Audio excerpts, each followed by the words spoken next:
today. So every day we start fresh because we can't affect the past, but we damn sure can make a difference today. Welcome to episode 47 of Shop Talk. It's Jennifer. And Carrie. And we're recapping 421, the episode that celebrated the moms on the rookie and gave us some great, delicious Chenford crumbs. Yeah, we loved seeing the different partnerships in this episode, and there was like a good balance. We had some action moments and then like heartfelt ones too. So it was good. Yeah, before we dive in, we'll talk about the season finale, episode description, and then of course that promo, because good Lord, I could not stop watching it. And you didn't watch live, so I was like, no, I did not. I don't want to like spoil it for you, but here's the full promo. I know, and I made myself, I was like, okay, I'm not gonna watch it until, because like my thing, like it'll record like through the promo, so I was like, I'm just gonna watch it at the end of the episode like everyone else did, 3 hours earlier. It's fine. So, and then I proceeded to have like a mini breakdown over the episode at like 2-3 o'clock in the morning. It's fine. Yeah. But yeah, so the episode description for 422. And I know we had said it last episode, but now that we've seen the promo, we can kind of talk about it more. So it's titled Day in the Hole. And John is forced to spend a week in solitary confinement in a quiet border town with a young local officer who is in need of some training. And we know now why he's being sent there. What we don't know, though, is why Bailey is going. It just doesn't really make any sense. Maybe just because it is like a whole week and I don't know. Be away from each other. Yeah, maybe. I don't know. My thought was she was gonna like drop him off, and then I was like, but why? I mean, why? Yeah. Then that beats the point of solitary confinement. Well, maybe she can know where he is. I don't know, but and then Bradford and Chen discover that looks are deceiving and go undercover together in a possible drug trafficking case. The promo wasn't even like regarding them going undercover. It looked more like they were gonna have like romantic time. I just think, I don't know. I mean, yeah, no, it really didn't show anything about like them being undercover. I enjoyed the like not title cards, but the, you know what I mean, like the typography that they put in there, the all roads lead to this moment. I'm like, okay, that's and fine. They used like some of Chenford's best moments. Yeah, I mean, okay, the promo was like 30 seconds long, and they like had to speed up all of the Chenford moments. I mean, no hate to John Nolan, but like they could have done a whole 30-second promo to Chenford and like no one would have complained. I mean, no one did complain with this one, but yeah, I think they have enough content that they could have just done a 30-second promo for Chenford and been like totally cool. Mm-hmm. Yeah. But people were pointing out that they're like in Lucy's apartment. So that's fun. Or reddish orange wall in the back. I didn't really catch that until I like actually, because I had seen people were like mentioning it, but I hadn't watched the promo yet because I took numerous pauses when I was doing my watch last night. I was like, let me pause to either laugh or be like, wait, what did they say? Yeah. And then so I had like paused it at the end. And I hadn't seen the promo yet, but I was like, okay, why is everyone like freaking out that they're, because people were like, oh, well, what if they're in the penthouse or the motel? We know they're not at the motel. Right. John Nolan's at the motel, supposedly. But just like, I'm like, oh, okay, yeah, that is definitely Lucy's apartment, like with the wall. It's very distinct. So I don't know. I'm like not trying to get my hopes up. People are saying that they're just like practicing being undercover, which that I think I believe. But even then, like this promo kind of baited us for this episode. I mean, they all do, but like, I don't know. I just find it hard to believe. I just like, I don't know. I had responded to M, I think, on Twitter, and like, I was saying how like their outfit changes, like they switched, like they have Chenford in the, Tim's in the white t-shirt and Lucy's in the blue, and then like it like switches, and then it's like the next day or something, Yeah. presumably, and then like they have different clothes on, but like I don't know. Yeah, no, the clips that we saw in the promo are definitely of like different days or something. Yeah. I had just said that like I think that it's like Tim like wants to say more, and then like that night is like when he like comes by her apartment or something. Yeah. So it's like out, like they showed it out of order. But then Yeah. like I said, the whole outfit change thing is like throwing me off. So like I don't know, because Right. I don't really, how do I put this without everyone being like, wait, you don't think this? I don't actually think they'd have to practice anything for undercover work. Like I think that's like Yeah. too on the nose. Yeah. I don't think that they will either. I mean, Lucy's pretty much got it down. Tim, I don't even think the man needs practice. Like he can just show up and do it. Yeah. I mean, maybe they can. I mean, I can picture them talking, but like everyone's like they're gonna practice the kiss. I'm like, why would you? Why Maybe would this you is just practice the me. kiss before? Well, yeah, and then like, why would you want that to be like the? I don't want that to be the first time they kissed. If that was like, like a practice Unless kiss. there's like what? some awkward like sexual tension or something, Yeah. then yes, I guess I would rather have that, besides like, oh, them just like having to pretend to be a couple, and Yeah. like them having to do it in front of drug lords or whatever. Yeah. I don't know. We're Yeah. in for a wild ride. I Yeah. was sitting on my bed when I was watching the promo, and I literally got up and moved as close to my TV as I possibly could, as if I couldn't already see it. And I was just like pacing around my room after the promo. I was like, it's Chenford Endgame era. Like I feel it. I feel it in my bones. Yeah. I was just like it's coming. Yeah, I had to like pause it, and I was like, no. I was like, shut up, no. Literally same. I was like, no way. It was like so well done, like just the promo, like overall, like the coloring and like the aesthetic. It was just like really cool. The text, So yeah, like I'm excited. the cards behind the text, yeah, it was so good. Mhm. And like from the promo photos, we know that Elroy and Nell are supposedly with John and Bailey. We don't know how. It looks like maybe they're guests at the motel too. Does not make any sense. And we know that Pete Nolan is obviously going to be involved with the John case at some point. I just have a feeling that it's going to be like the cold open. Yeah. And of course, like his scene, at least in the promo, is as chaotic as can be. And we don't know about Tamara yet, but like she rarely interacts with Nolan. So why do I have a feeling that she's just gonna be like hanging out at the apartment while like Bradford and Chen are there, and she's just gonna be like in a room like with the glass up to the wall, like trying to hear everything. Yeah. I could see that for sure. Yeah. And then Smithy is in there as a guest star. We don't know where or how he comes in, but rest assured it's gonna be hilarious. So yeah, for sure. and I have a feeling, so like they only dropped like 7 promo photos before, and they're all of like Nelroy and Balin. Which I mean, I'm just holding out hope that like they have a lot of Chenford ones, and they just know that it's like gonna like destroy us if they release them, so they're just withholding those.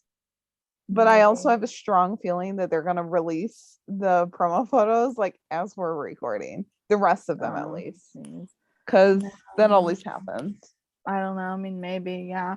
I don't know. I'm not in the camp. Like, I just think it's like something, regardless of if it's a kiss, an almost kiss, is something like something's gonna happen for them. So then that's why they just dropped the strictly like John side of things for the promo photos. But yeah, as long as they release them after the episode or something, oh, they for like sure. how they always do. Like they save a few. If they save like 10, release all 10. Yeah. After the fact. Please and thank you. Mostly because they're so HD. And it's like I want to Right? see Chenford undercover like HD quality. Yeah. I want to Really. see what they're wearing. Yeah. Like, because in this episode we had Tim like in a white t-shirt and jacket, and then like in the promo, he's got like the black t-shirt on or whatever, and Chenford's coordinating, and I'm just like, I just want to see all the outfits. So yeah, I don't it should be good. But yeah, so that's the promo and the episode description for 422. Do you want to take the next piece of news? Yeah.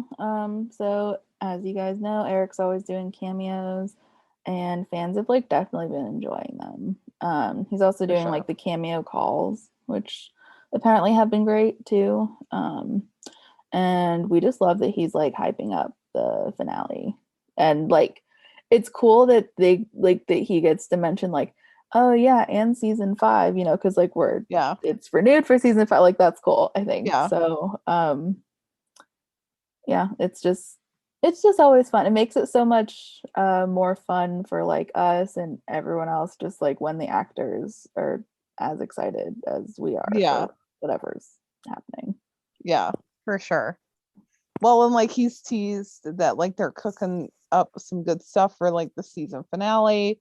And so like going into this episode, we were like, all right, do we trust Erica Melissa or not? And so I was just like, I'm trusting them. Like after the promo for 422, it was like putting all of my trust into them. And Brent Huff followed us on Twitter, which was really nice because, you know, we love Smitty. He's an icon, legendary. He is the moment. Yeah, so we can just dive right into the episode. Do you want to take the cold open?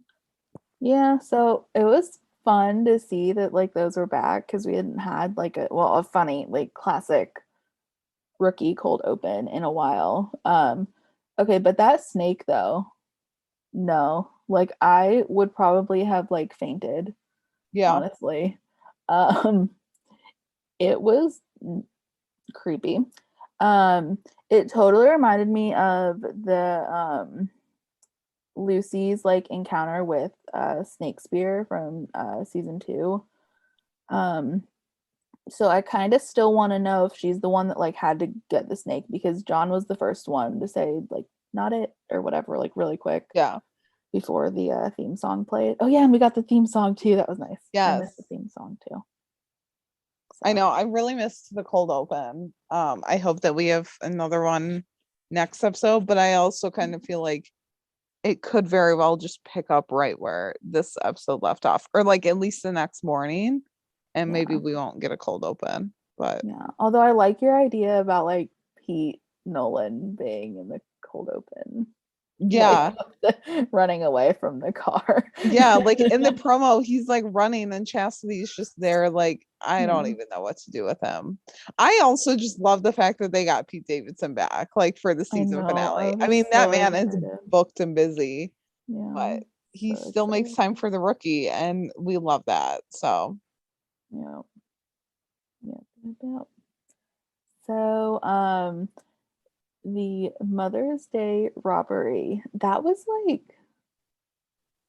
I kind of just like felt back because like they were doing so well. They had this nice like brunch and they're yeah, all like sitting there and like Angela and Patrice are actually getting along, you guys. Like, right. not that I didn't think they hated each other, but just like they're just like chatting like everything's like just normal and it's nice and like you know, Angela's showing off the bracelet that Wesley gave her. And of course, she doesn't, you know, need him to show her love by giving her gifts, although Patrice is like, but it's nice, Yeah, which is fair. And she offers to take Angela shopping to do her first Mother's Day right. And Angela's like, yeah, let's do it. And they're like cheersing, everything is looking good. And then things are interrupted by the robbery. A guy and a girl rob the guest. They're taking like all the expensive items that they can see, including Angela's bracelet and Patrice's pearls that her late husband gave her. I was glad Angela hid her ring, mm-hmm. though, at least in her pocket. And Angela's like tells Patrice that they'll get them back, and she's not lying to her when she says that because she's a cop and they're under arrest. And I just love how she just like stared the guy straight in the face like the whole time, like barely blinked, was just like, she never broke eye contact. yeah, she's like, I don't mean now, but soon enough I'll be putting a different kind of bracelet on you. Like, Well, and she almost said it in like a calm voice too. Like she never raised her voice. She yeah, like her voice, her like dialect never changed. yeah, it was just like amazing. Like, yeah, just to see like how far, like how far she's come, because like, season 4 premiere Angela was going through it, and so just like Yeah. for her to be like, I mean, she's always like, is able to like hold herself together, but just like, because everyone else around her was like kind of freaking out, and she's just like, no, I got this, it's fine. And so back at the station, Angela does get an ID on their suspects. It's Jonah Cahill and Monica Ditmar. They were both living at a halfway house in Koreatown prior to this Bonnie and Clyde esque crime spree that they're going on. I love how Nyla just kind of like popped up and was like, no one messes with Mother's Day, so I'm gonna help. Yep. Like it was just great. And so like so they're like working together on this. Angela first starts by like calling all the phones that they took, including including her own, but they all go to voicemail. She tries like one more time. Monica ends up answering the phone, and she's talking to Angela and apparently live streaming their conversation, according to Nyla. And so they're like ranting on, like Monica and Jonah, are ranting on that they're taking what's theirs, they're not being bossed around anymore, like they've had enough, this is their like like swan song in a way. And so they like disconnect the call. Apparently their next order of business is to rob a bridal store. They like held the owner at gunpoint. Monica tried on some dresses, and so since they made off with a dress and a tux, odds are Angela thinks that they're getting married. So that's why Tim and Lucy will go to check out church. I don't know what, I remember when everyone was like freaking out and being like, oh, maybe this is where like Nyla and James get married, or Wopez wedding redo, because of the freaking church, like Eric and the freaking behind the scenes church. We're like, all such wow. clowns. We're clowns. Wow. Yeah. And I was like, oh, what if this is the wedding that makes Tim rethink things? Like, who wouldn't want to rethink things after those vows? Are you kidding me? Right. Like, that was insane. Well, like, and I just found it like ironic that it was Chenford that had to roll up on the church after that conversation. Yeah, I know. I'm like, oh gosh, yeah, it was crazy. Yeah, and so they end up finding the church. These people are just nuts. Like, they forced an actual wedding to stop, holding a bridal party at gunpoint and making the minister marry them first instead. Like, what? And like they were I'm assuming live streaming it again or something, like having the groom, I think, record it. Still like waving the guns around, being just absolutely insane. Well, even like when Jonah like starts to run, he like asks the priest or whatever, he's like, we are officially married, right? And it was like seriously? I was like, they're just on one. Yeah, like a whole nother level. And Tim, I guess he actually ends up like shooting Jonah, who like stumbles, but like neither of them falter right away. And they like, so they're, how do I put this? It's like a narrow hallway kind of like in the, or like outside of the main like church hall. And so Jonah's like, okay, he's like bleeding pretty bad. He tells Monica to go and leave him behind.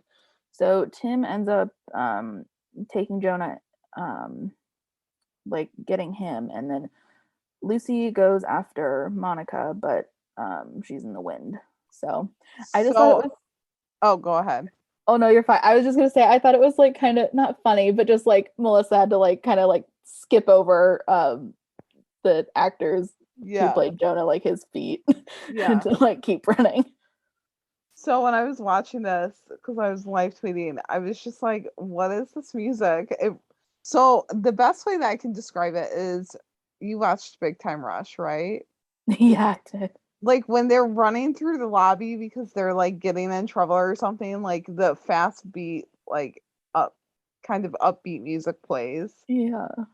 That's what I was thinking of during the scene. I was like, why is there like fast so upbeat funny. music playing? It almost seems like not cartoon music, but just like just animated when in a way. Yeah, when actors have to like play an over exaggerated version of themselves, and like the music like matches that. I don't know, it just seemed like the music like fit this scene, but I was also like, okay, this is odd, but keep going. Yeah, it's definitely a whole nother level of crazy. Yeah. And so Angela marches into the hospital to confront Jonah, telling him to like get Monica to surrender, but he refuses. And I love how she just like she kept at it, because she was like, you think this has a happy ending, like grow up. And he still was like, no, I'm not gonna be the one person to like do that. And she's like, so you're gonna record a message telling her to surrender, or you're gonna wake up from surgery to the news that you're a widower. Like, yes, queen, go off. Like, she did not have time for this. It's unfortunate that like, I mean, I'm assuming, am I fair to assume that he did end up recording it, or just Monica just snuck into the hospital because she wanted to sneak into the hospital? I feel like he did end up recording it, because Yeah, how else would she have known which hospital he was at? Yeah, because he was so adamant that he was like, I'm not gonna do it. Like, he was like not wanting to do it. Yeah. Yes. Anyway, so Monica does end up sneaking into the hospital. She's wearing a blonde wig, going into, thinks she's gonna see Jonah, but it's actually an undercover cop. So Angela can arrest her, and Jonah's in the ICU, and they think he's gonna make it. And Angela comes up to Monica and is like, I told you I was going to put some bracelets on you, and I keep my promises. But first, this is mine. And she takes back her bracelet, which was a boss move. And so, yes. I liked how like Lucy was there to like help too. Like, more scenes for Angela and Lucy, please. We had some good moments between them tonight, or between them in this episode. Yeah, these robbers were just like really dedicated, because they interrupted a movie set. They messed with the valet. Like, they just, wasn't it like Lucy, I think, was like, these robbers don't stand a chance. Like, they really didn't when it came to like Angela's wrath. And then like, I mean, obviously Nyla wasn't like out in the field like as much, but still she was like being a champion for it, like at the station, to like take these people down. So no, I loved it. More Angela Lopez scenes and cases, please. Yes, for sure. So then we had Chenford, and we first like, kind of start their storyline off with, Chris's parents want to meet Lucy, and she's like, I don't know if now is the right time. And so Chris is like, but they really want to. And Lucy's like, well, no, it'll never be the right time.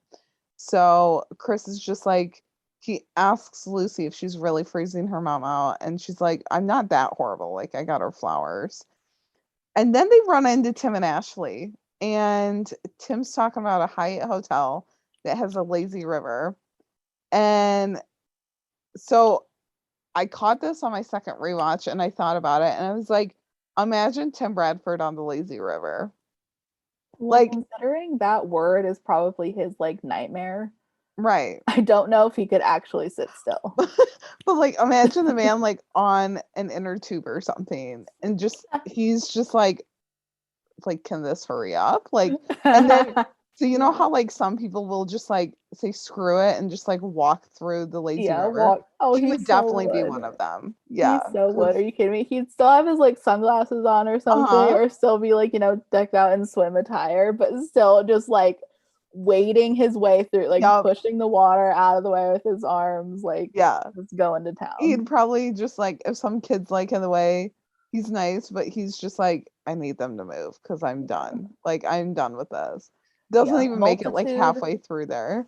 yeah, a multitude of like eye rolls or sighs and Yeah. scoffs and just all the things. Meanwhile, Ashley is either like trying to relax or is like trying to keep up with him, which would be even Yeah. more unfortunate Yeah. for her and their like relationship. Yeah. But I mean, I just need a fanfic of him and Lucy like being at the water park and like she's all excited to, go on every slide and he's just annoyed but like loves it deep down. They can even like take his nephews and or niece, whichever, Yeah, he whichever has, like is, because yeah. it was mentioned a few times. So Mm. yeah. Um, but yeah, Ashley's like, I'll book the flights if you handle the hotel. And Lucy's like, well, I'm just gonna address the elephant in the room right now. And she's like, are you planning a vacation? And Tim looks at her and is like, yeah, but then like looks over at Chris and he's like, we're going to Hawaii. And I didn't catch the look until my second rewatch. And I was like, it's almost like he can't look at his work wife when he shares more about it. So then Yeah. Well, and Lucy like kind of looked, she could only look at Tim yeah, when she was asking or yeah, like talking. And then she finally turned back around to Chris. Goodness, poor Chris. yeah. Chris really got the short straw in this episode. He Good really God. did. But you know what? He's just as clueless as the rest of them and can't figure out that like he's obviously not she does not feel the same way about him. But yeah, so then the camera pans to Chris and Ashley. And then like we get a Tim smile and we see Lucy's face and the wheels are just like turning in her head. And she's looking back and forth between Tim and Ashley, like, okay, this is odd. So then Chris and Ashley are like, well, we have to get to work. So they walk out of the district together, which I don't know. It was cute, but it was also like, I would feel awkward doing that, but whatever. Yeah. So then, Chris is like, let me know if you change your mind. Then Lucy like almost shoves him. I guess you could call it that. Like she like made a fist with her hand and like didn't punch Yeah. him, but she kind of like jabbed it into him and she's like, I'm not going to. And Tim's just like, what might you not change your mind about? Like these two are asking the elephant in the room questions. And like it's just adorable. And so Lucy's like, he wants me to meet his parents, but like, I don't know about that. And so then she's like, but back to you. You're going on vacation with Ashley. And whose idea was Hawaii? And Tim was like, oh, it's mine. Why does that matter? And so then they like move on. They're patrolling now, and Lucy just blurts out, she's like, so are you proposing to Ashley? And we get a Chenford crumb, and Tim's just like thrown off, and is just all confused. He says no, like they've only been dating for a few months, and Lucy's just like, well, there's expectations, like you're taking her to Hawaii, and you might not know some of the signals that you're sending. And he's just like, what kind of signals? Like this man is so clueless. He's been married once before. Like that's what's hilarious about it. So then, Lucy's like, well, the kind that makes her get a manicure because she's assuming, that she'll be sending pictures of her hand to all of her friends. And Tim's eyes get all wide and he looks over at Lucy like, oh no, we can't have that. Like, we can't have that thought in our mind. So then dispatch comes over the radio and, just like is the saving grace and takes them back to focus on their work. So later in the episode, Lucy's talking to Patrice, and it sounds like they were talking more about how Lucy's mom like paid to have her eggs frozen, and then like how Mama Chen is just trying to do what's best for her. But Patrice is like, no, your mom sounds like a real piece of work. And it's not Lucy's job to make amends. It's Mama Chen's. So I don't know. It was a weird thing because like we haven't heard anything about her eggs being frozen. But like, and there isn't much about Lucy and her mom's like past that we know. So it was like that was what we had to infer. Um, so then Lucy's like, she just feels really seen and comforted by Patrice's words. And then Tim comes in and he's like, when did hotels get so expensive? And he sees Patrice and he's like, oh, hi. And so we get another Tim Bradford smile, 2 in 1 episode. Like we were really blessed. And one of them was a gift that the rookie account shared. So, love that for us. So then Lucy like goes to look over at his phone because of course, why wouldn't she? And he shows it to her. And these two are so clueless, but so obvious in their love for each other. And she's like, "Oh, that's a good price for what hotels are going at." And Tim's like, "Really?" Um, if I wasn't like a hardcore fan of the rookie, I would think that these two were going on vacation together. You know something really, really funny? Which as much as they were talking about it, it seems like it. Yeah. Well, I literally thought like Patrice was going to think that they were the ones going on vacation together. I don't know why I thought this. I was like waiting for it, and then I was like, oh no, wait. She knows I'm fine. Yeah, I mean, like the way that Lucy got up and just like walked over to look at his phone, like, I mean, are you going on this vacation? Like, what? So then, yeah, so Lucy's like, well, it's a nice hotel, and if you want to do better than that, you're gonna have to take her to Honolulu Motel 6 in a jokey manner. And then he just gets annoyed. Which I mean, like, I don't know. I know of Motel 6s, but I mean, are we supposed to infer that like Honolulu Motel 6 isn't good? I don't know. So then Patrice cuts in and she's like, oh, you're going to Hawaii? Congratulations on your engagement. And it's almost like Lucy had told her about it beforehand. And so Patrice was like, this is my moment to shine. But we don't know that for sure. So then Lucy's like all happy because she's validated. And Tim's like, for the last time, we're not getting engaged. Like, let's go. And Patrice asks if Ashley knows that. And Tim's like, yeah, she does. Like, it's not an issue. And Patrice like then turns to Lucy and she's like, is he really this clueless? And Lucy's like, yeah, trust me, it's a daily struggle. To which I have to say, oh, Lucy, you're both too clueless. Like, clueless to your feelings for each other, oblivious, but also so obvious about it. Like, yeah, you're a match made in heaven, two clueless, lovable humans. So then Chenford gets an update on a new victim and a dress store was mentioned. And so they're talking to Angela about this. And Lucy's like, well, guess you won't be the only one getting married. And Angela's like, what now? And looks between them. And then Tim just kind of like looks between Angela and Lucy and he's like, ignore her. And Angela's eyes like narrow on Lucy. Like, what are these two up to? It's so good. We had so many Chenford crumbs, and it was just like one right after another, pretty much. So then Chenford is in the shop again, and Lucy's on a travel website and shares that Siberia is the least romantic place to vacation, according to the website. And Tim's like putting up a small fight about it. He's like, I'm not rerouting our vacation for Hawaii, like, for Siberia. And I was like, wait, he said our vacation. And he was like, I'm not rerouting our vacation. I was like, so you could have said mine and Ashley's, but you said ours. I don't know. It's just like that's like the episode description. Like the shortened one on my TV was like Tim and Lucy like decide their plans for Mother's Day and a romantic vacation. I'm like, okay, thank you. Yeah. I actually looked up just for fun to just like see if like Hawaii is like listed on actual websites. And like it is. That's one of the like most romantic places to propose. I could see it. I mean, when I went, I didn't see anyone propose. I saw more people take like engagement photos. Yeah.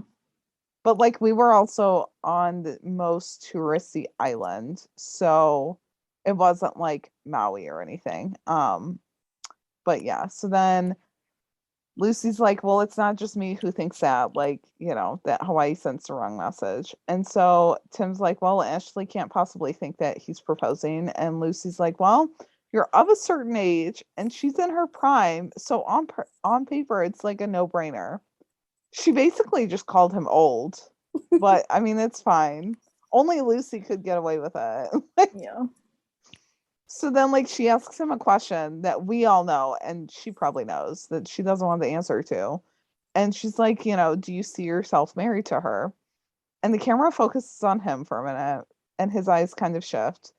And this is when I think the realization hit for him, or he was really like, do I see myself with her? Like, what am I going to say to Lucy?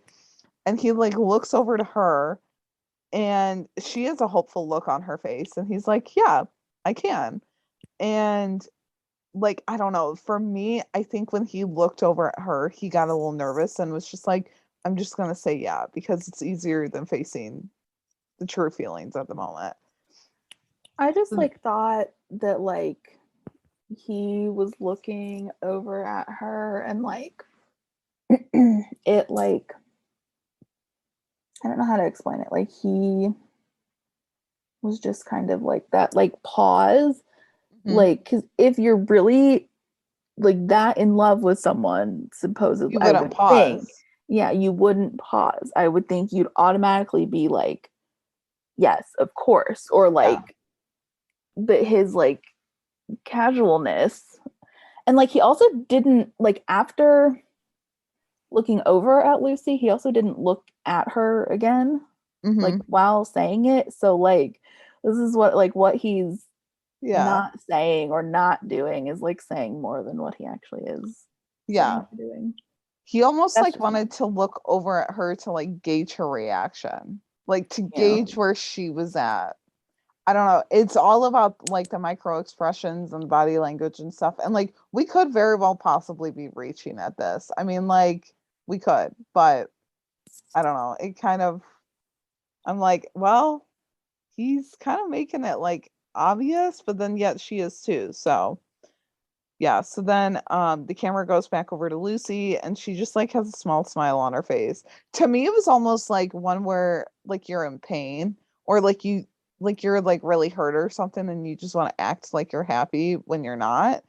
And she like she like looks back down at her phone and like you can tell she's like, why did I just ask that question? Like that was so stupid. Yeah. Melissa did like that. And then she also did like the good like glance away, like glance up at Tim before he like or before she asked like if he was thinking of proposing. Like that was brilliantly done.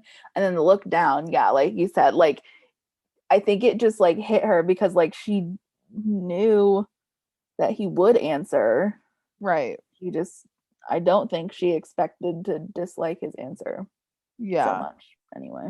So then, okay, so knowing what we know now about the end of the episode, do you think that that his reaction and his response was kind of planned, like as a way to get her, like prank her or something? I don't think so, but I just thought about it. No, I don't think his initial yeah, I can was a planned thing. Although I'm seriously, I'll get into it at the end. So I have feelings about so do I. The end. I do. So do I. I really do. Okay, I liked the end. I thought it was good, but I was also like, how dare the rookie writers give us that heart attack? Like I was ready to fight. I kid you not. I was like, jaw. I was like, that's so mean.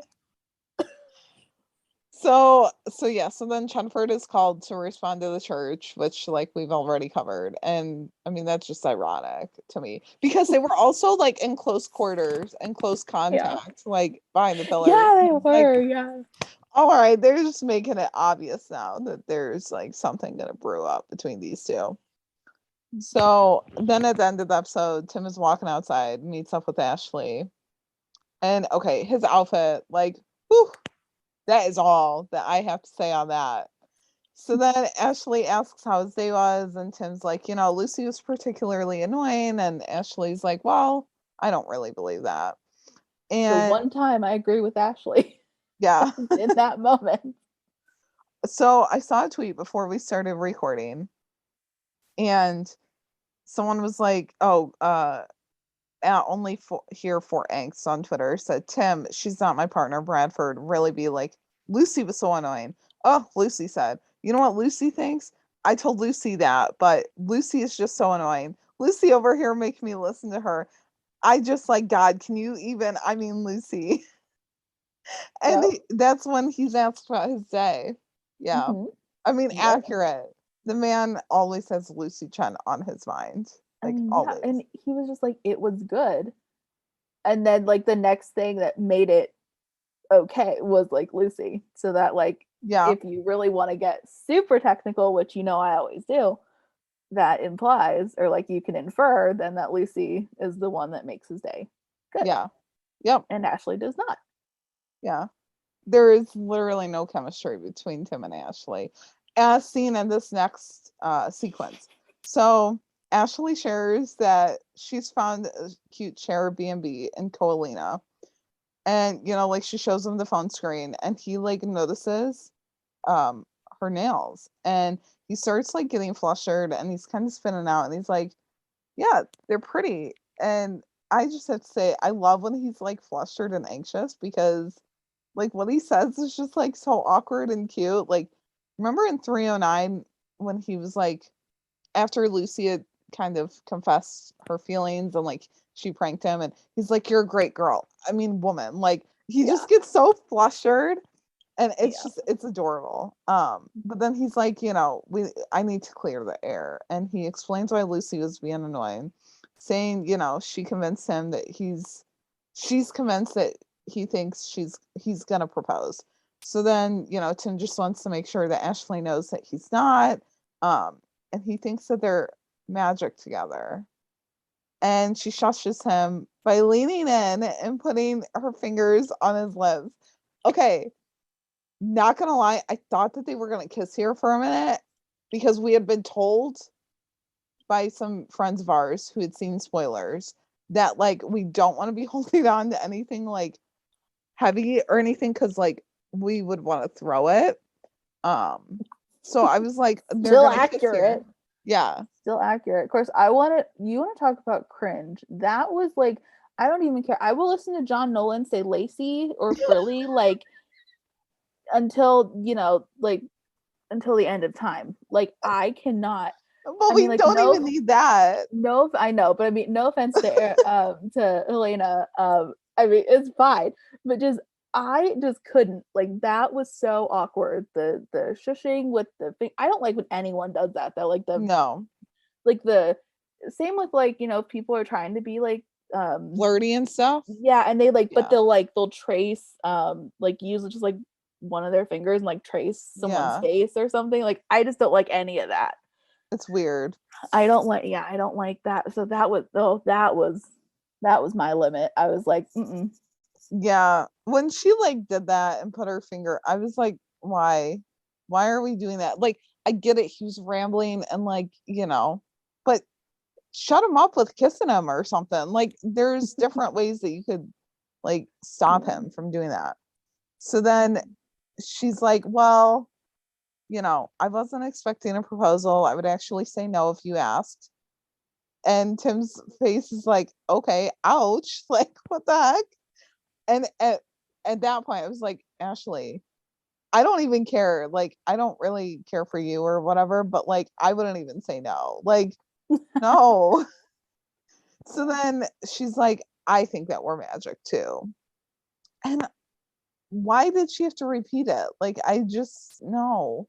Well, So this is like, then, I just like, if I think too much about it, which I will go ahead and do, is like because she can't come up with another word to describe yeah, them because like there is no other word to describe them. just like I don't really feel like, well, because like her admission like really kind of surprised me. And so I feel like she just like she doesn't know of anything else because she doesn't see them go like, going Yeah. long term. But like also why the word magic? Like there's nothing know. magical between them. I don't know. It's just weird. It's Yeah. weird and it's unnecessary. So then Tim's like, or she says she has no like interest in ever being married or having kids. And so Tim's like, oh, well, okay then, like problem solved. And his facial expression when I paused out my second rewatch, it was almost like, okay, well, I just want to leave them. Like I don't need to be here. But Yeah, he like his poker face needs work. yeah. Like Honestly, his rambling and like spinning out needs some work too. I love also him, true. but yeah. So then like he acts all relieved and he's like, great, it's just a vacation then. And he sees Lucy watching. Okay, his look to her looking away, just everything. But like his look to her was so freaking soft. Like he was smiling and then like the smile didn't fall, like fade away completely, but like he wasn't smiling as big because he was like, oh my gosh, she sees me. It was just so good. So then he's like, will you do me a favor? Like he asks that to Ashley and she's like, okay, sure, I guess. So like Lucy looks back over and Tim's getting down on one knee, acting like he's gonna propose, and she accepts it in quotes. And they hug and they're all happy, and everything like that. And Lucy looks so hurt. Like it's not even funny at this point how hurt she looks. And Chris walks back up to her, distracting her, and she like looks down at her phone because she gets a text. She sees that it's from Tim saying, got you. And she looks back out the window. He's honking and driving Ashley's Jeep, like waving out the window, like, okay, bye. See you tomorrow. And she's like, I gotta go find Lopez because I gotta figure out how to put a curse on someone. And Chris doesn't believe her at first. And then like when she actually runs away, he's like, oh, you're serious. Like, yeah. And I don't know, last night when I was live tweeting, I was like, so Lucy Chen got clowned and so did we. Yeah. Cool. Oh my God. If they had not put in the text, like I said, I was ready. I was like, that is so rude. Like, oh my God. Just because like her face was so like hurt. And I was so right. I just realized I was so right when I said they were not going to be able to talk about it. Yeah. There's the angst still.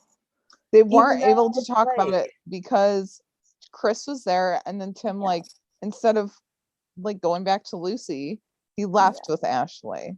Yeah.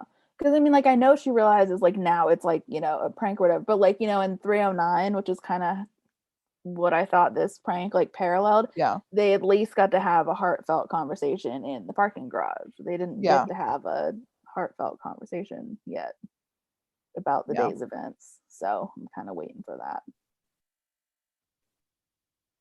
Yeah. I don't know. And then we had that promo for 422. And I just hope that like we get some Chenford development. I mean, I have faith, I have trust in everyone that we will, but I'm also like, don't mess with us now. Like we've been building up to this for a while, and like season 4 has had a lot of good Chenford moments. Like, please don't do us dirty. Please don't. So then that was kind of the end of Chenford.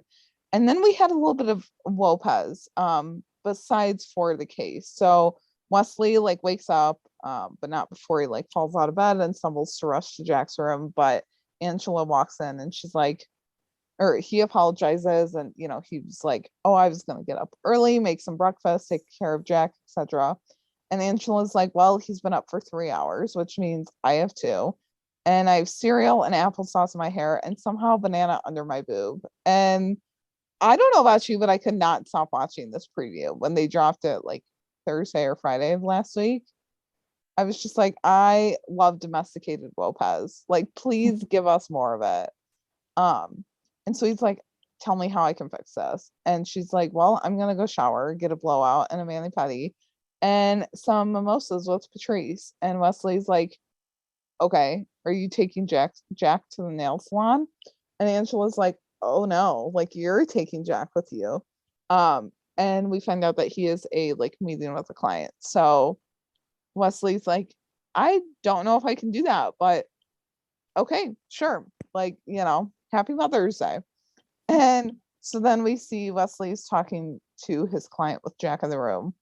And I noticed this like as I was watching it before we started recording. And Jack has a comb in his hand along with another baby toy. I believe it was a comb. I'm pretty sure it was. And I was like, okay, that's odd. But okay. I mean, whatever makes a baby happy, Yeah. I mean, the baby has a full head of hair. Yeah. Now. Yeah. So then we find out that his client is getting extra charges added to their case by the DA. And Wesley's like, well, the ADA in charge of her case is notorious for upcharging defendants. And Wesley's like, there's not much I can do, but the ADA does it to force defendants to take a plea deal. Well, he looks tough on crime. So Wesley's like, I'll get right on this, and the client's even like, well, I'll watch the baby for you so that you can like do your work. And Wesley's like, yeah, I don't think that my wife would like that. No, she would not. Like, please take your baby with you out of the interrogation room. I don't even think she would like him in the interrogation room. No. I wonder if she even knew about that. Or if Wesley was like, what she doesn't know won't hurt her. Like, it's fine. So then we see Patrice and Angela at lunch. Angela is showing Patrice the bracelet. Like, we've already kind of covered that. And I just have one question, but on my rewatch, I paused and I saw Angela's bracelet like closer up. I need to know if it was engraved with Jack's name on it.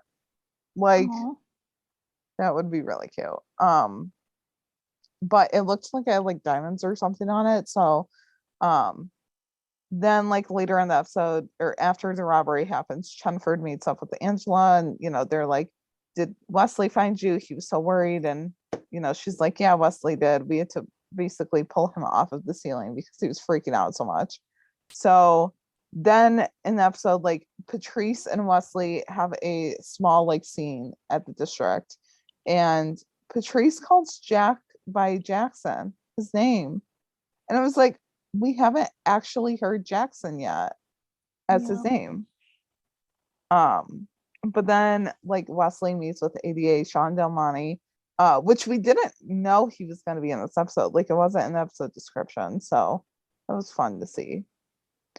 And he's like, you're working on Lopez's first Mother's Day. That's brave. And Wesley's like, well, she's working too, so what can I do? And Wesley's like, I should have been at brunch, but I was dealing with another case. And Wesley's like, I need you to talk to Harmon, the ADA who is in charge of his victim's case. And Del Monte's like, I can, but it's his way of doing things. This isn't new information. So Wesley's like, things only seem to be getting worse. And Del Monte's like, you're not wrong. I'm vetting candidates, for the open spot, and each one is more like gun ho as than the last, like, because they think that being tough on crime is going to give them the top job. And Wesley's like, I advocate for my clients, saying, and he says that she's steps away from being on the streets, and she needs a break, not the book thrown at her. And Del Monte's like, yeah, but my hands are tied. So at the end of the episode, Wesley meets up with Angela at the district, and he's saying like, it's time to go home, and he has Indian food on the way. And he just adds that like Patrice took Jack to Fred Siegel to buy some clothes, and like they'll meet him at home. So Wesley's like, I'm thinking of changing jobs. There's an open spot in the DA's office. And Angela's like, she's shocked, and she's like, well, I'm without words. She brings up that he calls them the enemy like 4 times a week. And he loves advocating for people in the system, but like he loses more battles than he wins. So, she questions like if the DA can look past his suspension. And, he's just like, well, considering that I took down a drug lord in the process, like it's possible. And he's just like, even if there's a 10% chance that I can change the system from within, like I have to do it. And Angela's like, let's talk about it over Indian food. And they're walking out and like we get an I love you from the both of them. And my Wopez heart like exploded. So yeah, it was nice to get like a little Wopez moment with everything else going on. So yeah. Do you want to take the Gray and Nolan stuff? Yeah. So Nolan is putting things in the shop when Sergeant Gray comes out and is like, there are rumors going around that the Union president is going to retaliate against John, aka he could like kick him out since he was the last one in. But Gray's like, okay, what you need to do now is focus on the training officer exam. And so he offers to ride with John to help strengthen his case come exam time.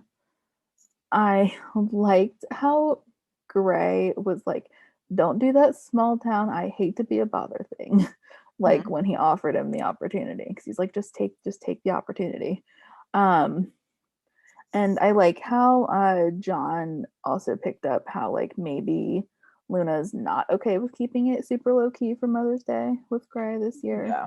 And his just like Gray asked John and he doesn't say anything. He just gets in the shop. Like that was fun.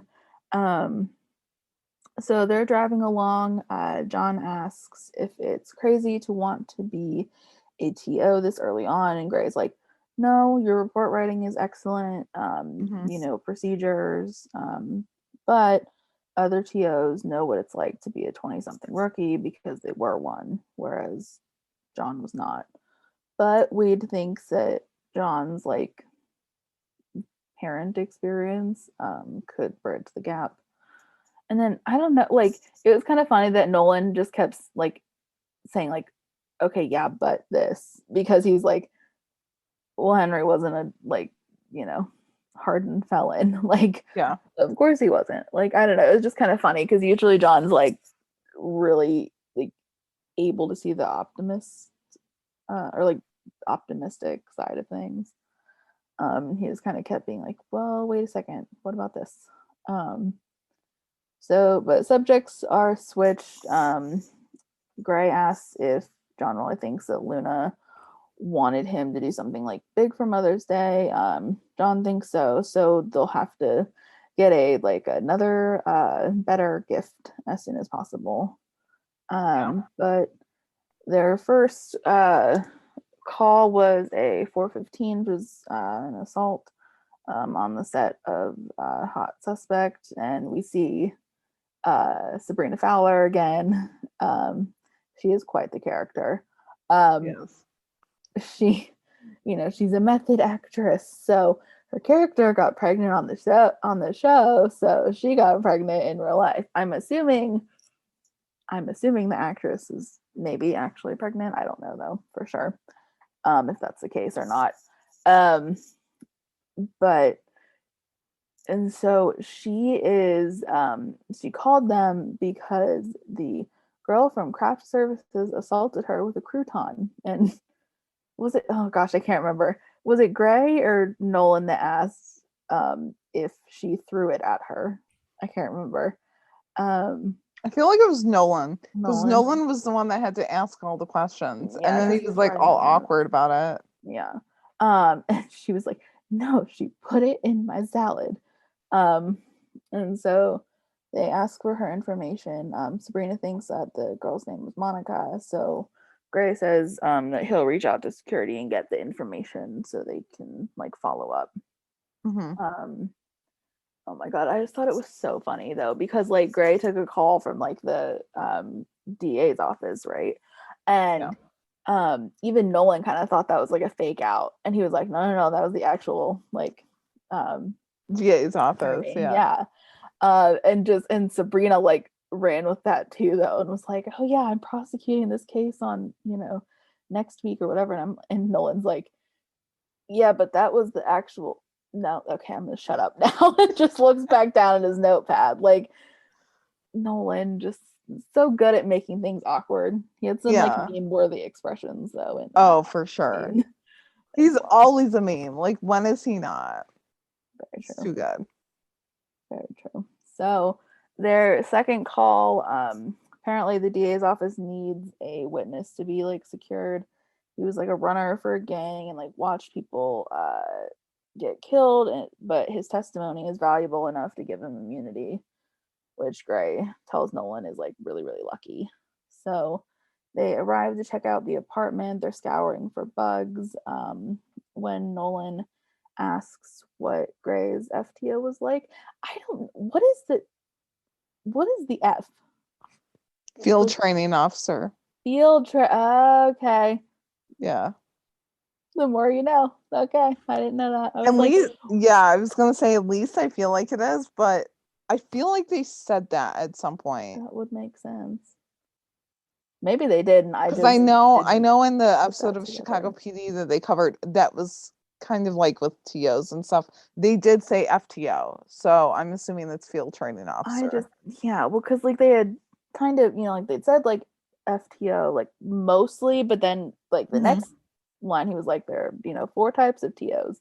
Yeah. So I was just like, what is the F in FTO? I feel like the F could just be like taken in and out at times, but and so Nolan wants to know what Gray's training officer was like. He said one night he wanted to fight, and then John was like, okay, what happened? And Gray's like, I put him in the hospital. It's like, oh my gosh, like Gray was so sassy in this episode. Yeah. He was so sassy and like straight to the point. He was like, I'm not playing around here.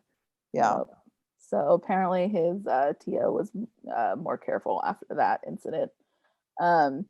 Gray goes on to say there are 4 types of TOs: kings, coaches, teachers, and slugs. Kings are like the my way or the highway. Coaches are like for motivation. Teachers want to explain everything. And Nolan already knows about slugs because they're just people that, are like doing what they do until they can punch out kind of thing. Which I don't know, like this scene, because like Gray's like, well, John doesn't fit into a category. He'll take bits and pieces from his TOs and like create his own category. This makes me think though, I'm like, okay, well then what do we think the former like training officers are like? Like, where does Tim fall? What about Angela? What about Nyla? Even like Talia? I feel like Tim is would be a slug. Yeah. Well, and I wonder like how Nolan already knows like who the slugs are or like their definition. I would assume it was like maybe like implied that it's supposed to be Smitty, but I don't know though. Maybe not. I don't know. I feel like Tim is a mix between the kings and the coaches. Yeah. I'd lean more towards like king for me. Yeah. Maybe even a slight teacher too. I don't know. Because he would explain things. Angela, I feel like, is a coach more so. But she's also a teacher. And then Nyla, a king. Yeah, queen. Yeah, queen, if that's an option. Yeah. Or even coach. Eventually, Talia, I don't know. like she gets there. Yeah.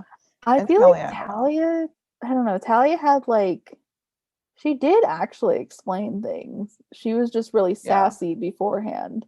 And it's hard to say because we only saw her in one season being the TO. I'd say maybe a teacher. Yeah. Secretly or something. Yeah. So, yeah, I was like, oh, when he said king, I was like, that's Tim. Like, I don't know why. Just my automatic thought, I was like, no, it's Tim. Yeah. For sure. But yeah, but like Nyla, because she was very much like, this is what's happening. This is what we're gonna do. Yeah. Like, especially like in our first episode, she's like, you're gonna stay out here. I'm gonna go in there, and that's where everyone's gonna be. Like, yeah, we're doing it. Yeah. So I thought that was just kind of fun. So I wanted to pose that question. Um, there were no bugs found in the apartment, but Sean wants them to stick around because apparently the guy is like really paranoid and like antsy about everything. So Daniels is, wow, I can't speak. Daniel is the name of their witness that's in their protective custody.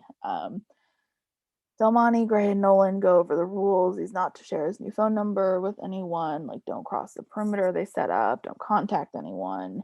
Which the dude does not seem to understand this because he's like, but it's Mother's Day. I have to, I have to go see my mom. We have this thing already, like arranged. I can't let her down again. And Sean's like, okay, we can probably arrange for you to like meet your mom in a secure location to say your goodbyes. And Daniel's like, wait, goodbyes? Like he's like so not prepared for this at all. Yeah. And so Sean's kind of like, okay, like we'll take it from here. And so Gray and Nolan leave, and their next thing is to try to find a gift for Luna.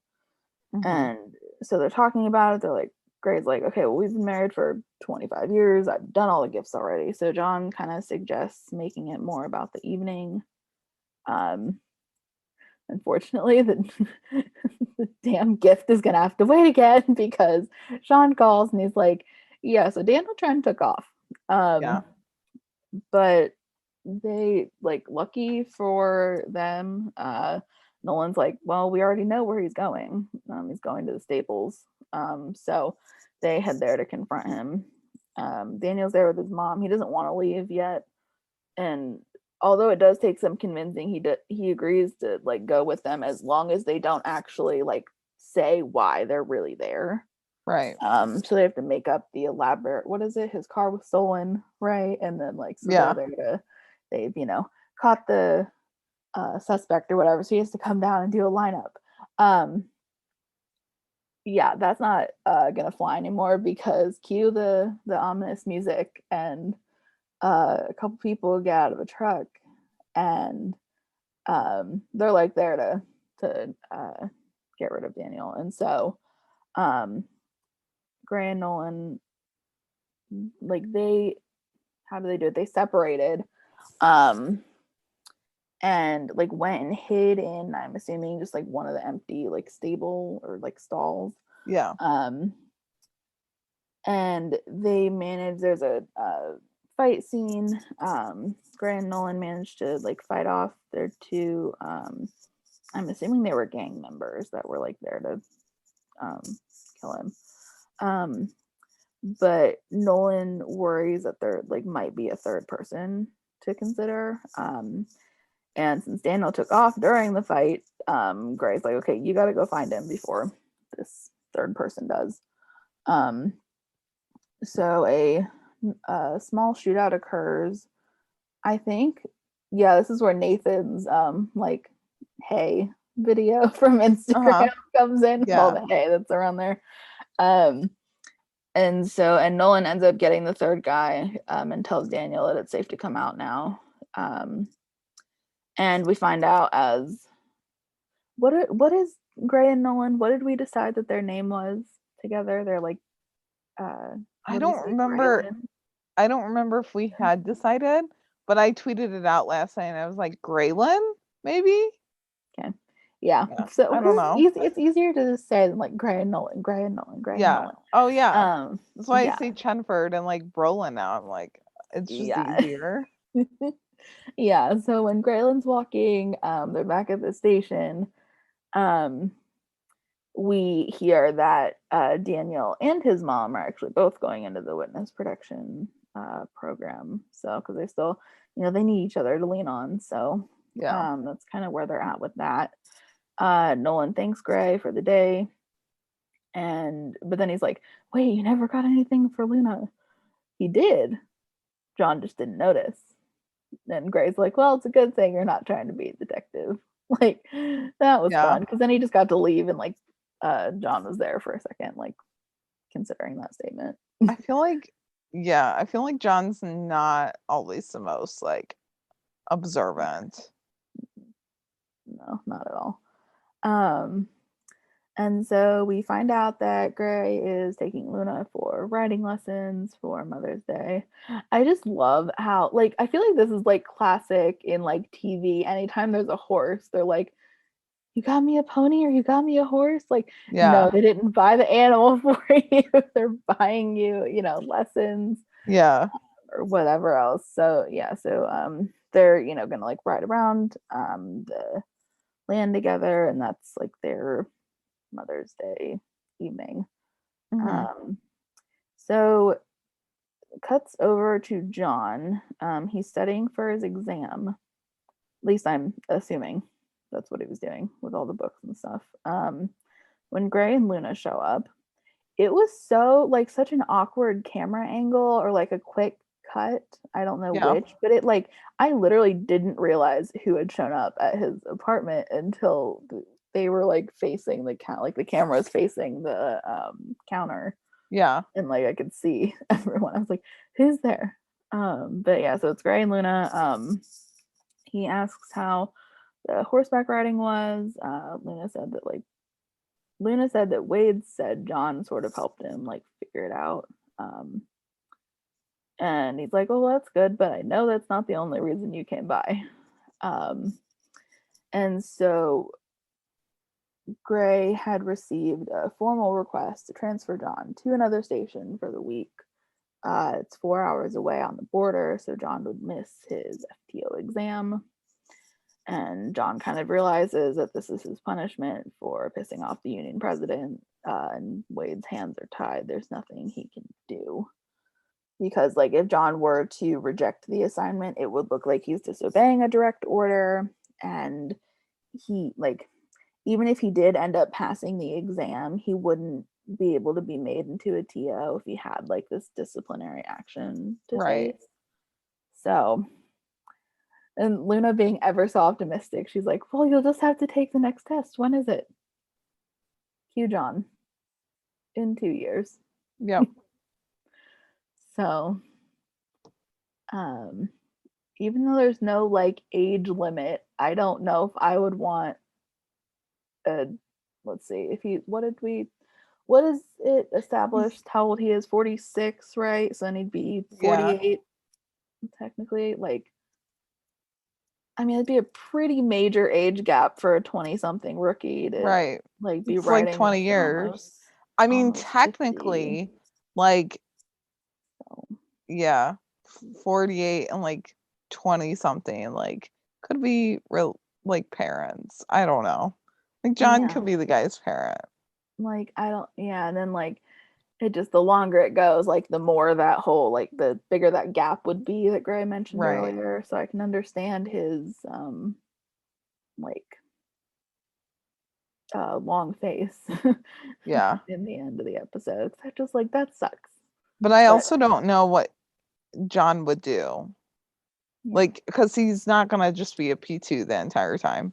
Like, I no, don't see that happening. So, no, he's not gonna do that. He's not gonna do, well, at least detective was out of the question for him, like season 3 premiere, yeah. because of that other infraction with Armstrong. Yeah. Yeah, so I don't know, because it's like season 1 he was ready to be like robbery homicide detective, and Uh-huh. that's definitely, he's changed his mind like 10 times over now. So I don't know what else he would do either. Forensics? Maybe? I don't know. Because I don't Maybe. know if that's, I don't know. Yeah, I don't know either, because like, I mean, They'll find so something for Nolan, though. yeah. So we're like assumed that he's like done with school, right? Yeah. Because like the whole school storyline, like Because he got, passed, he passed. well, in like 309 was the last time that we saw Professor Ryan. And I think she was even like, yeah, so you have to come in like for your last test or whatever. So, Yeah. So he had, checking off all the boxes to like do this whole TO thing, like, and it just isn't happening. yeah. But So yeah. I don't know. Maybe something will happen next week where it's like,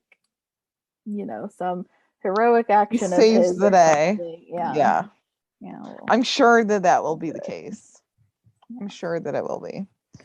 So, and then last but not least, we had Nyla. There were a lot of things going on in this episode. Like a lot of, so we had the Mother's Day case that just like was roped everyone in, but like there were just a bunch of other little things. So we find out that Nyla was supposed to have Mother's Day off, but Donovan has custody that weekend. So he's punishing Nyla by taking Lila to see his mom in Santa Barbara. And so she's like, I'm spending the day without my baby, which that's just not cool. I mean, I know custody schedules are like difficult and stuff, but like pretty sure that when it's like a Mother's Day or Father's Day, you're supposed to let the other have the child. But I'm not into legal or anything like that. So, but yeah, this makes us not San Donovan. I mean, we didn't before, but like we really don't now. So then we find out that James is taking his boys to see his ex-wife because, as Nyla says, unlike Donovan, he's an actual decent human being. And so then, she's choosing to look on the brighter side of things, and she's like, at least I'm getting time and a half for being here, and I have time to plot my revenge. And Chenford's like listening to all that, and they're just like so amused by it, which so am I. And so Nyla, like at the end of the episode, is finishing up paperwork and everything. She looks down at her phone, sees a picture of Lila, and then Lila runs in and says that her grandma brought her. And Donovan's mom is like, clearly I didn't raise my son right. Keeping a mother from her child on Mother's Day is not right. And so Nyla thanks her, says it means so much to her. And then his mom apologizes for not doing a good job at keeping in touch. But Nyla's like, the whole thing is complicated and that's not a problem. But, Donovan's mom is like, it doesn't matter what happened. You're always going to be the daughter that I never had. So that was a sweet moment. And it was sweet to have Lila witness that too. Yeah. So I was like getting a little emotional during that moment. I don't know why. I think it was just like the music and just everyone else had nice moments and just she looked down at her picture as if, like Lila could magically just go there and then ta-da, like it was just so nice. Yeah, it was a really cute moment. Everyone had good moments towards the end. I mean, some will argue that the Chenford moment wasn't very good, but like, I don't know. Chenford is going to be the couple that pranks each other all the time. And like, I literally said it in our group chat with some of the girls from the Rookie rewatch. And I was like, Chenford is going to be that couple that like when they have kids, like in some universe, probably not the Rookie one or whatever, but like it's an alternate universe. They have kids. And then like, as those kids get older, they rope the kids in on the pranks too. Like that's how it's gonna be. Yeah. The Chenford, like I had this like smack myself in the face realization that like Tim like did prank Lucy because ABC released like that whole clip or whatever on YouTube and it literally says Tim pulls a prank on Lucy. Yeah. I was like, whoa, that's just like what she did in 309. Like but then like if they go undercover though, they're both gonna have real feelings. So that's gonna be a whole other thing. Okay, so I just thought pulling pranks is their love language because he did like the flower bomb thing to her in season 1. She then reciprocated it in 309. She did like the fake feeling confession in season 3. He didn't do that in season 4, but like he did a fake proposal in season 4. Like pulling pranks is just the mini booties, on 402. Yeah. And just or just somehow like, thinly veiling them as like lessons to learn, because like the season 2, the first whatever fake IED thing was supposed to be a teaching moment. Yeah.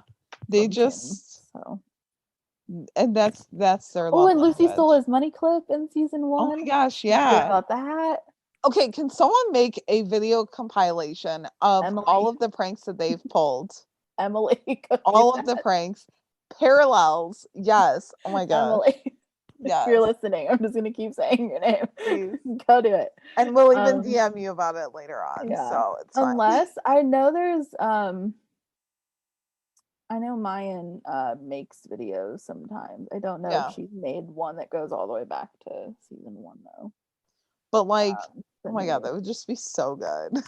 Yeah. Oh, it's totally parallel worthy. Are you kidding? Yeah. Oh, yeah. Well, and then like even just, I mean, like the rookie promo had like their soft moments and like they're cute. Yeah. I mean, let's just make a whole like 4-minute video on that because I'm pretty sure that it could be done. Yep. Yeah.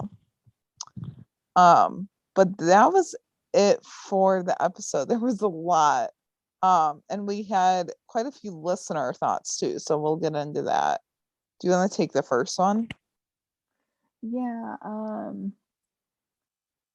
So Ilana said, this episode was totally my favorite. Angela was so beautiful in that dress. Lucy realizing her feelings for Tim was great, and Gray and Nolan together was perfect. Yeah, Angela's dress was so pretty. I was glad she like got to like dress up, and then like she she threw the jacket back on. She's like, okay, I'm ready to work. Like, yeah, that was good. Yeah. Yeah, so Martha had said this episode had me stressed out as I was for the premiere. I can only imagine the emotions that will arise on Sunday. Literally same. Like Martha's in our group chat and she was just like, if this episode's just gonna like do me in. It's like, yep, literally same.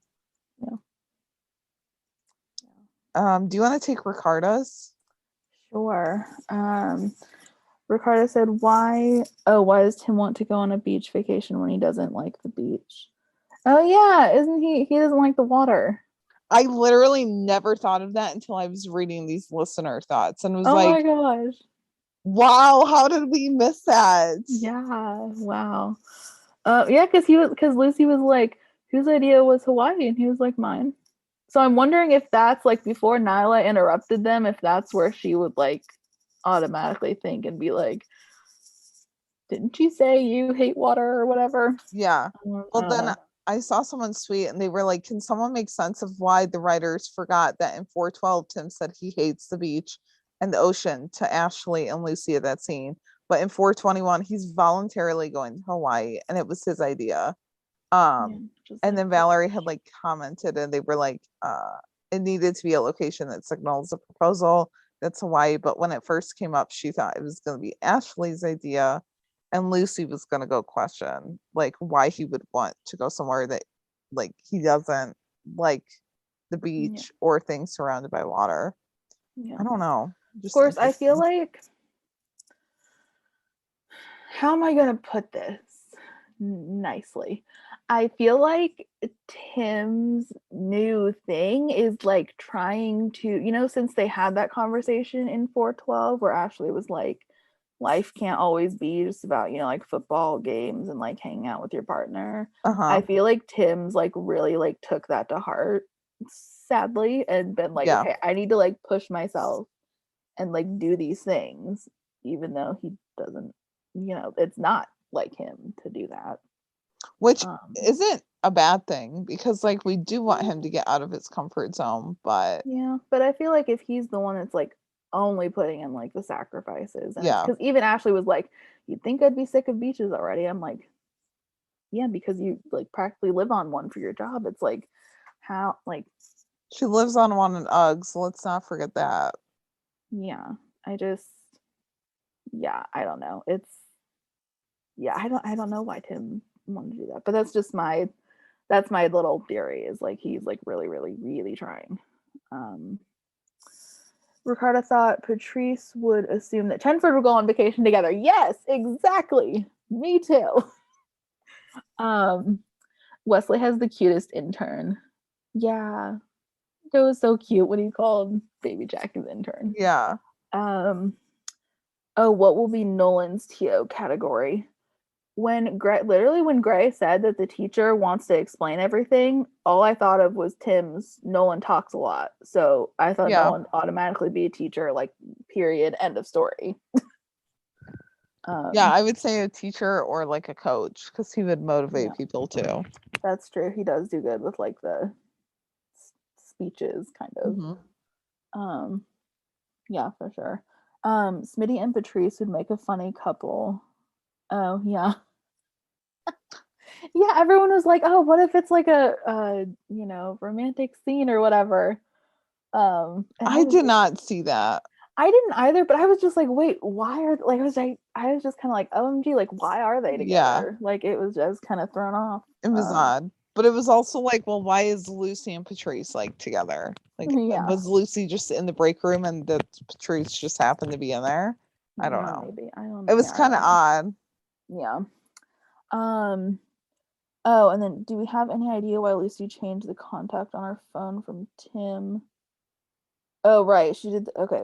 From Tim in episode 401 to Bradford now. I don't know. I didn't notice. I didn't put that together. I saw someone's tweet. That's like what a lot of people are going on about. Someone did a tweet and they were like the evolution of Tim Bradford's name in Lucy's phone. And like it was first like Officer Bradford, and then Yep. it changed to Tim and now Bradford. I don't Yeah. know. I feel like some people just change contact names. I mean, I personally just don't, but Or just continuity is not, that yeah, deep. with like a phone. Yeah, because they Yeah. can only do so much with like making. I don't actually know how any TV graphics work. Right. So I don't know if they keep a log of that or they, try to track it and whatnot. But yeah, I don't Yeah. know. Or maybe just on some weird, this is my theory again of like, since Lucy started dating Chris, she's like, okay, let me push these feelings down even more. Like last names Mhm. are a little bit less personal than just the Yeah. first name. But Someone, I don't remember if it was a listener thought or what, but someone was like, well, maybe she did that in case like Ashley was to see it. And then like, she wanted to kind of hide those, like not make it seem like they're such good friends or whatever. So maybe, I don't yeah. know.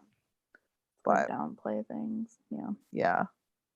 yeah. Mindy had said that she loved this episode. She thought it was a great balance of drama and humor. Patrice became everyone's mom and she loved it.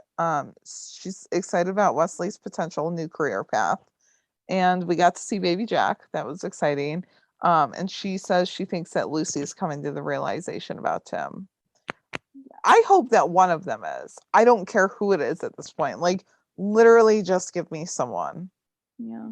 I still feel like Lucy would be the one to like actually like fully realize the feelings. I just feel like Mhm. Tim would be the one to actually like do something about it. Yeah.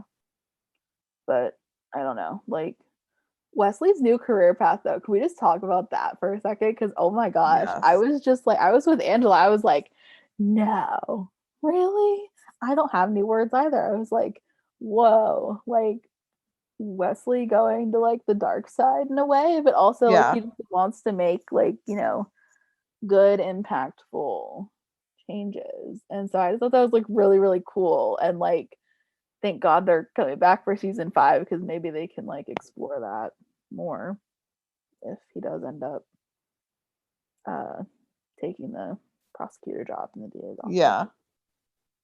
For sure. Yeah. I just thought it was a nice scene. I liked that Wopez moment. Same. It was cute. Yeah. So Valerie said, love this episode. Everyone had a part and all of it was compelling. She likes how the Nolan and Gray. Oh, she said Waylon. Maybe it could be there, like Yeah. Waylon or Graylin. Yeah. Either way. She likes how that relationship has gone from adversarial to respectful. Oh, for sure. They've come leaps and bounds. Since what was it 110, I think they first rode together. Yeah. The looks even since 101. Yeah, that's fair. Yeah, because Gray was ready to like chew him out and be like, no, you need to leave now. Yeah, the looks from Chenford all through the episode were amazing. Lucy is definitely rethinking things. Tim seeing himself marrying Ashley was the least convincing yes ever. His facial expressions the entire time in that scene, and then couple that with the yeah, I can. Like that, Uh-huh. oh my god, it just cracks me up so much. Yeah. Like that is not the way a man in love would act or like what they would say. Yep. So, the fact that she doesn't want to get married or have kids should spell the end. Oh yeah, that Ashley, yeah. I was I was surprised by that. I don't know why I was so surprised by Ashley's admission of like not wanting, maybe just because I seriously thought that like they were both like gonna finally maybe be on the same page and it's just like another like curveball Yeah. thrown in there. Yeah. I wonder if it made Tim realize like she's really not the one for me. Yeah. What I doubt that this would happen, but like what if they go on the trip and then like they get in a fight or something and like they break up. And then they have to fly 5 hours back to LA awkwardly. Stop. Oh my god. And that's not, I mean, that flight takes forever, it feels like. Oh, I'm So that would sure. be so awkward. Oh my That God. would be so awkward. Yeah. Cause like it's like I don't know. Because I know lots of people were like, oh, what if, either Christian or, well, Eric said Ashford. So for the sake of this, that's what I'm calling them. Yeah. Like would break up or whatever, like in this thing. And I'm like, I never really thought so. And they're obviously not done yet if, like they ended on like their relationships are both kind of, well, Christian not so much. Lucy's kind of distracted. Yeah. But Ashley and Tim are on the same page for right now. I feel like if they do break up, it'll be something that we don't see on camera. Ooh, yeah, fair. Yeah. That's why I was thinking like that would be hella awkward if they broke up like in Hawaii or something. Like Tim just came to the realization that like Ashley is not the one, or she did that like for him because he probably can't stop talking about Lucy, on the Yeah. entire trip. And she's like, okay, this is not fun anymore. And so they break up there. Yeah. And then like, oh my God. And then 422, Lucy like asks him about, how was your trip or whatever? And he's like, we broke Oh, up. you're thinking it's like gonna be like in the Yeah. wow. Oh, so we Yeah. wouldn't even see any of the oh man. No. And then Tim. he's like, she asks like how the trip was, and he's like, well, we broke up. So Oh my god. yeah. Honestly, I could kind of oh heck. Can it be Sunday already? I'm manifesting that. Like I said, I'm still in the camp of I don't know why I think Chris Chen's gonna be done first. I just do. I think Chris is more like smitten with her, like that he doesn't totally see it yet. Yeah. Whereas I feel like, if Tim just keeps talking about Lucy, like Ashley's gonna catch on at some point and be like, okay, this is, this is something else. Like Lucy not really being interested. I mean, yeah, it is kind of a red flag, but it's also like, well, she could just not be sure on how to deal with her feelings. Like he knows that she has trauma and stuff, so like maybe, she just it's like it takes her a while to open up, but yeah. It's just gone like back and forth, which I think is really interesting because it's like I know I had just said I've always been in the camp of like I think Christian's gonna be done first, but honestly I thought Tim and Ashley were gonna be like completely done like after 412 or something. So I'm kind of surprised they've held on for this long. Because like both the relationships like have what's the actual word that I'm looking for? Different interests, I guess. I was gonna say dissimilar. I don't know if that's the proper usage of that word. But anyway, so like they have different interests. They don't or they don't always agree on things. Pretty important like future found things too. Right. And so I just feel like, I don't know. I feel like we're gonna still see Ashley and Chris in season 5. I don't know if I mean, would I like a breakup of at least half half of the obstacles in the way of Chenford? Yeah. Yeah. Do I think we're going to get it? I don't know. I don't think so, but that'd be nice.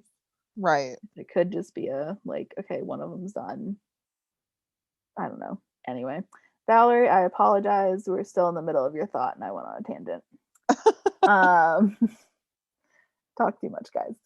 Can you tell we're like excited about this whole prospect though? Wesley becoming a prosecutor makes Valerie think that, oh, Chris will be expendable soon. Oh, that's right, because it's in the DA's office. Wow. I'm just putting that together too. Oh my gosh, yeah. I never thought about Wow. that. Yeah. Because remember, I think it was like, well, it's been a while now, but remember that one episode, whatever it was, where we were both like, why is Chris like reading the criminal his rights or whatever? Why isn't Wesley in there like being the Yeah. defense lawyer? There you go. Like maybe So Chris so. isn't an ADA. He's just like a lawyer, right? I think he was the assistant district attorney. I think Okay. that was his thing because he was like, Because there can be more than one ADA, right? Yeah. I think. Well, if someone's actually in the law practice, I'm pretty sure in TV it's a thing, well, yeah, but I don't know about like in law.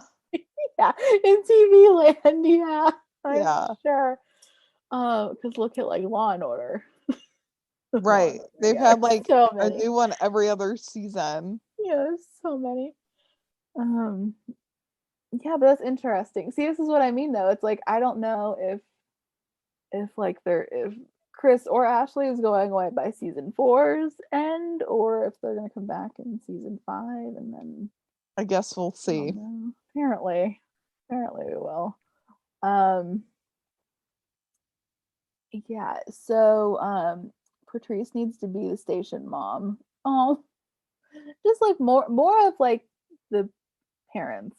Well, okay, let me rephrase that. Less of the negative parents, obviously. More of the somewhat positive parents. So Valerie also asked, what is Tim's TO style? She seems to think he's a mix between a king and teacher. Oh, isn't that what you said? I think that's what you said. Yeah. I don't know why I'm in just such the camp of like he's just the king and like that's it. But because he's not like so harsh all the time. He just has so much like tough love like right off the bat though. I just like can't get past it. Yeah. That's just me. Anyway, sorry Valerie that we took so long, got on a tangent. My bad.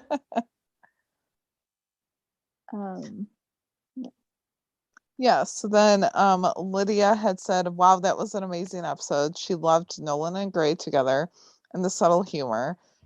She loved that Nyla and Angela backed each other up as mothers and detectives. And Patrice was a true queen in supporting everyone. And the method actress was crazy and fun to see again. And then, of course, she said, Chenford, we got well fed. Lucy is realizing that she cares more for Tim than she will admit, and Tim listens to everything that Lucy says. Ashley not wanting marriage and kids was a cold shower for him. So excited for next week. I wonder if Gray will be a bit giddy when assigning them a UC gig. I think someone else had said that too. Like, like is Gray gonna be the one assigning them? Like, what's he gonna think? God, like, I hope so. Yeah, I'm like, what I wouldn't give. Are you kidding? Or, well, I don't know if Angela and Nyla would have the power to do this because they're only detectives. But like, if Angela or Nyla, whichever one, they were like, well, we need 2 people to go undercover who can act like they're a couple. And Angela's like, and I nominate Tim and Lucy. Like, I would love that. Oh my God, would literally love that. For sure. And then like cue like Nyla smirking, and then like maybe if since Smitty's there, Smitty would look, everyone else would look over at them. Yeah. That'd be fun. Oh my God. And then Smitty's like, well, I think that they would be great at this undercover gig or something. Like, yeah, or like Smitty they just would like have a made one-liner. yeah, or they made like a bet just based on that, like who would go, and he's like, I just made $50. Someone pay him. Like Smitty would have a one-liner that it would just be like the most perfect thing ever.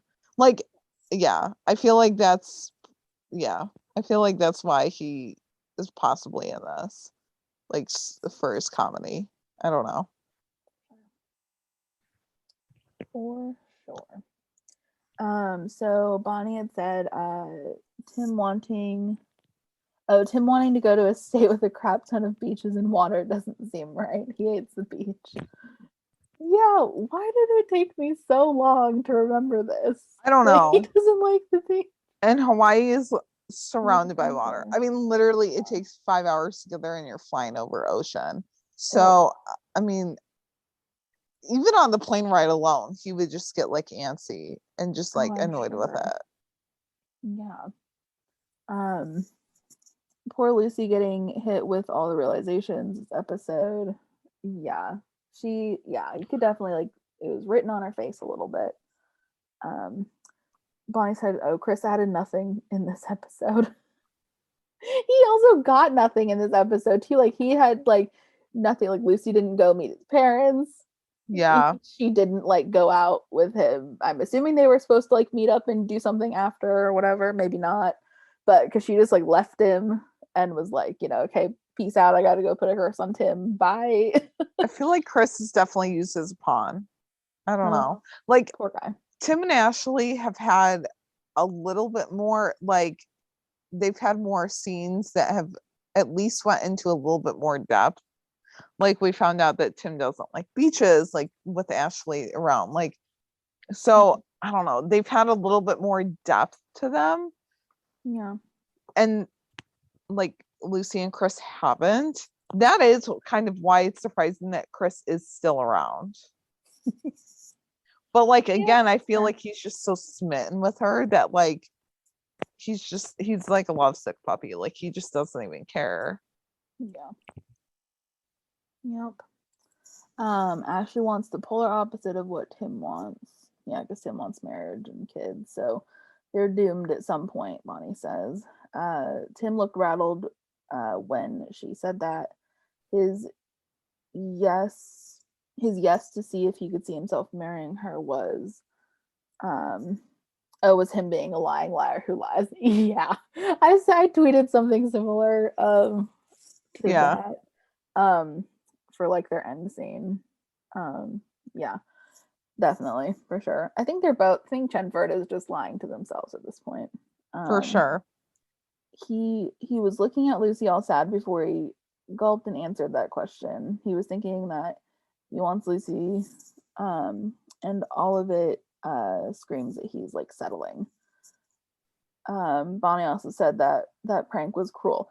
Thank you. I don't know. I feel like I'm like in the minority of like still being kind of mad at Tim for doing this prank. Like people are definitely upset about it, but okay. I don't know. I just thought it was funny. I just hadn't seen. Yeah. Like I said, if they didn't put the text in there, I would have been like, no, this is not okay. Bonnie said, I know Lucy pulled the 309 one, but that wasn't as bad as the one Tim pulled, in her opinion. He clearly looked and saw Lucy's reaction after he said he could see himself marrying Ashley, yet he thought it was a good idea to upset Lucy. Ashley going along with it doesn't sit right with her either. Who would do that, especially the prank of that magnitude? Yeah. Good points, Bonnie. Good points. Yeah. Yes. So then Janine had sent her thoughts. And she said, first, the promo, wow, P's back in the weirdest way, or what? Also, why is Bailey going with John if he's in solitary confinement for a week? Yeah, I don't know. I would like to think that she's like dropping him off, or I don't know. He probably invited her or something, like, because he doesn't want to be alone. I don't really know, but I guess we'll find out. I mean, didn't we see in the promo that like she gets in a fight or something? Yeah, that's what I was just gonna say. I was like, I think Bailey's in like the fight with whoever comes into that diner.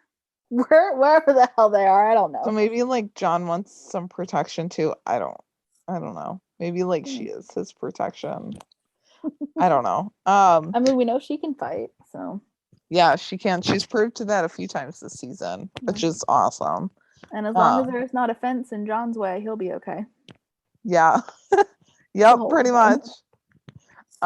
So then she said Chenford's past momentous scenes lead them to be in Lucy's apartment, probably practicing being UC together. Hopefully we get a kiss. And that last scene, with Tim stating that he needs to say something to her.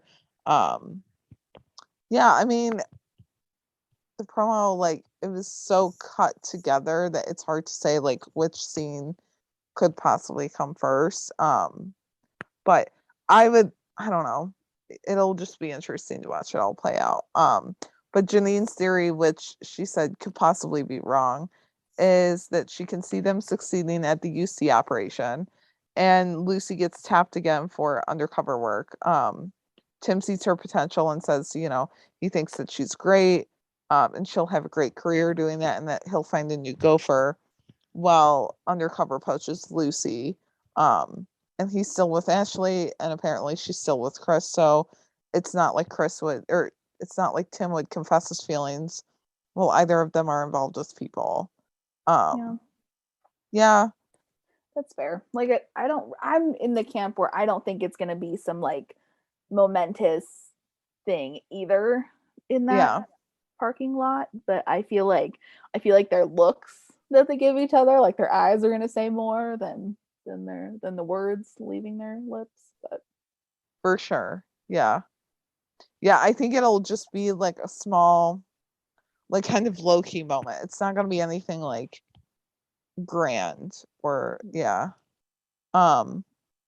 and then Janine also said baby Jack is adorable. Love the fact that Wesley took him to meet a client. And she said, can I just say that we need more Patrice in our lives? The brunch that she took Angela to was so nice. And just like for her to say that they were going on a shopping spree after brunch was awesome. But like Angela was badass when the robbery happened, promising the thieves that she'll arrest them and put different bracelets on them. And she said, I just have to say that the wardrobe for Wopez this year is amazing. I agree. Like she was slaying her job in that dress. I was like, you go, girl.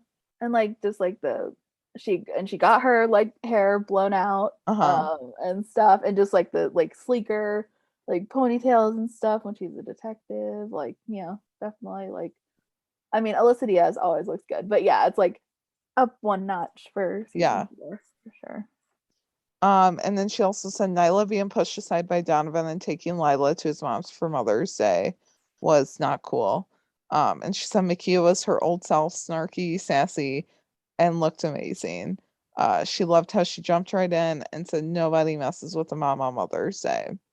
And while her ex-mother-in-law brings Lila to her at the end of the episode, that was a heartfelt moment for sure. And then she touched on John driving with Gray, which was awesome. Saying that, they've come so far since the first episode.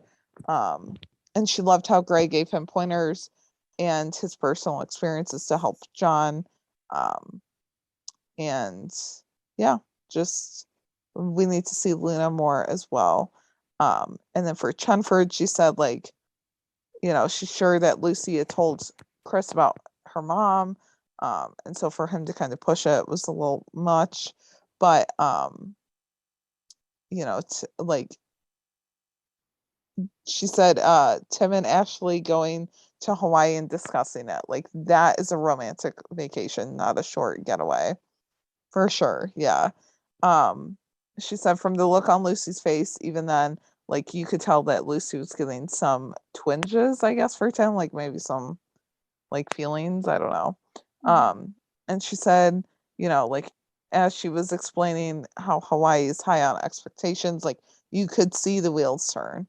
And she said like she felt that Lucy pressing him the whole time was not her being aggravating, but she just wanted to know like if she had lost her chance with him because the feelings are coming alive, which they've always been there, but she's probably just pushed them down uh ever since episode 1 of season 4. And so like the trick and the prank that Tim did on her towards the end, like that could have kind of like made those feelings rise too a little bit.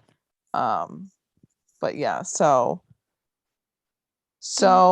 yeah, that's kind of it. Oh, she also said she thought that the prank kind of backfired on him in a way when Lucy said that when Ashley said that she doesn't want kids, like, and she doesn't want marriage.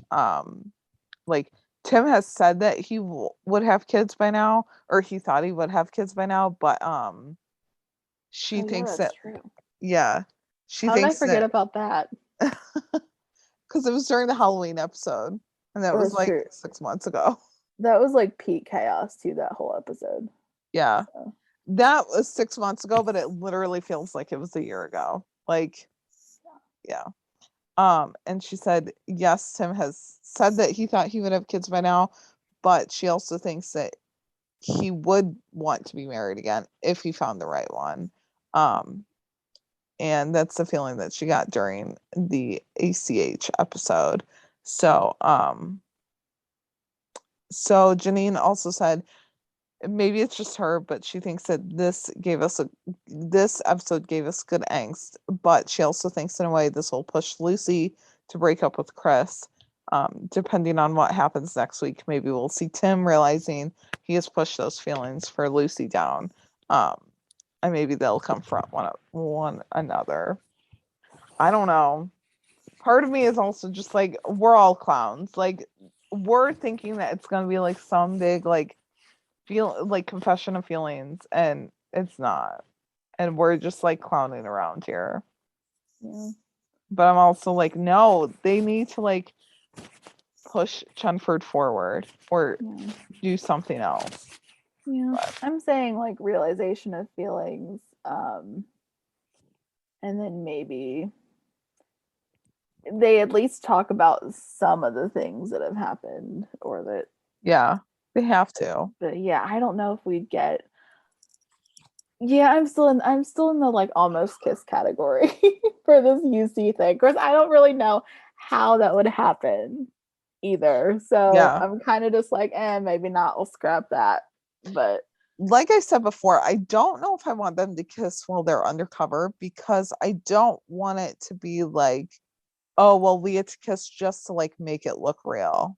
yeah, Like sure. I'd rather them, I don't know, like be talking or hanging out or something. And then like Yeah, the feelings come out and it's like, oh, okay, so this is the kiss now. Like, I yeah, don't know. I don't know if I want it to be like yeah, well, they're undercover. But we're getting Chenford going undercover. And that is yeah, literally what I'm really excited about. So yeah. I just want to know what they're gonna wear. I'm such like an outfit person. Like I love just like I don't maybe just because I write too, so I like creating characters. And yeah. so I feel like creating like an undercover identity would be so fun. I love I that. I honestly just want to see like, okay, so they're in that penthouse, right? Like, are they staying in separate rooms? Presumably, yeah. Or are they, like what's going on? Are they kind of being like awkward around each other because they're not like on the clock, like as far as like in their uniforms, but they're also like still on the clock, still wired up or whatever.